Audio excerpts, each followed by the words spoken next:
नमस्कार किसान साथियों, स्वागत है आपका हमारे यूट्यूब चैनल सीके खेतीबाड़ी में।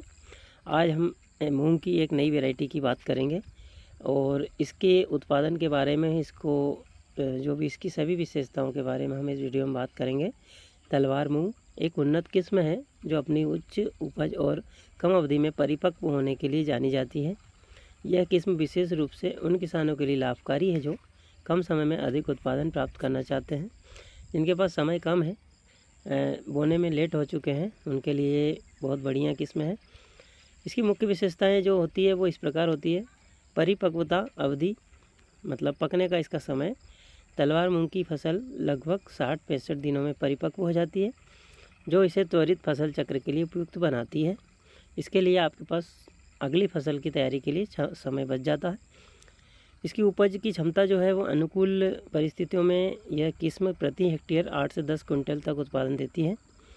12-15 कुंटल तक भी दे सकती है अगर इसमें मौसम अच्छा रहता है और अच्छी देखभाल हो जाती है। तो इसकी एक प्रमुख विशेषता ये भी है कि रोग प्रतिरोधकता होती है। तलवार मूंग पीला मोजेक वायरस जैसी सामान्य बीमारियों के प्रति सहनशील होता है, जिससे फसल की सुरक्षा बढ़ती है और आगे अच्छी स्थिति में फसल रहती है। इसको करने की जो खेती के लिए विधि है वो निम्न प्रकार इस प्रकार है। एक पहला विकल्प जो है, भूमि की तैयारी करना रहता है। खेत की गहरी जुताई करें और मिट्टी को भुरभुरा बनाएं।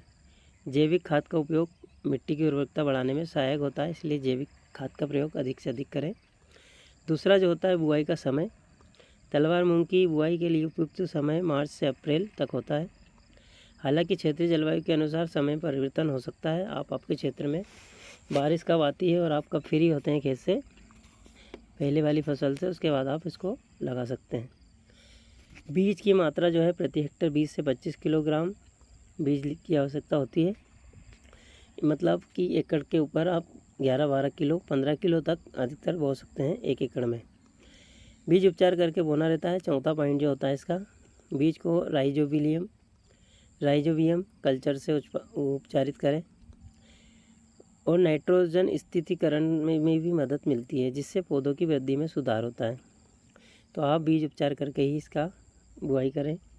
पांचवा पॉइंट होता है बुआई की दूरी, मतलब पंक्ति से पंक्ति की दूरी 30 सेंटीमीटर और पौधे से पौधे की दूरी 10 सेंटीमीटर रखें, जिससे कि आप इसका अच्छा उत्पादन ले सकें। छठवां पॉइंट होता है सिंचाई। ये एक प्रकार का मुख्य पॉइंट है, मुख्य बिंदु है। बुआई के तुरंत बाद हल्की सिंचाई करें, जिसके कारण इसके बाद मिट्टी की नमी के अनुसार आवश्यकता अनुसार सिंचाई करते रहें और हर 15 दिन 8 दिन में जब भी आपकी फसल पानी मांगे, जब उसमें सिंचाई। अब आ जाते हैं अगले पॉइंट पे, जो कि होता है खरपतवार नियंत्रण। खरपतवार को नियंत्रित करने के लिए समय समय पर निराई गुड़ाई करें और प्रारंभिक स्थिति में आप उसमें 45 दिन 40 दिन तक खरपतवार ना उगे, इसके लिए आप किसी भी प्रकार की पूर्व में खरपतवार नाशक उपयोग कर सकते हैं, बुआई से पहले या बुआई के बाद भी। उर्वरक प्रबंधन इस प्रकार करें। बुआई के समय प्रति हेक्टेयर 20 किलोग्राम नाइट्रोजन और 40 किलोग्राम फास्फोरस का उपयोग करें। यदि मिट्टी में पोटास की कमी हो तो 20 किलोग्राम पोटास प्रति हेक्टेयर डालें, जिससे कि आपका उर्वरक का प्रबंधन बना रहे और आप उत्पादन अच्छा ले सको, क्योंकि ये चीज़ें डालना ही पड़ता है, जिसके बाद उत्पादन में अच्छा होता है। रोग और कीट प्रबंधन इस प्रकार रहता है। इसमें मुख्य रोग जो होता है वो पीला मोजेक होता है वायरस। पीला मोजेक वायरस से बचाव के लिए सफ़ेद मक्खी के नियंत्रण पर ध्यान दें।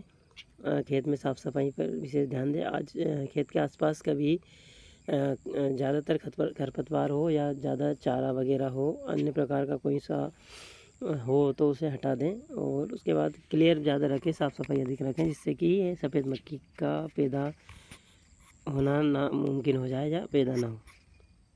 कीटों के प्रकोप की निगरानी रखें। कीटों के प्रकोप की निगरानी करें और आवश्यकता अनुसार जैविक या रासायनिक कीटनाशकों का प्रयोग करते रहें। तलवार मूंग की खेती के से संबंधित जानकारी के लिए आप हमारा अगला वीडियो भी देख सकते हैं, जो कि उसी पर बनाया जाएगा। तो किसान साथियों, आपको हमने काफ़ी अधिक जानकारी इसमें दी है तलवार मूंग के बारे में।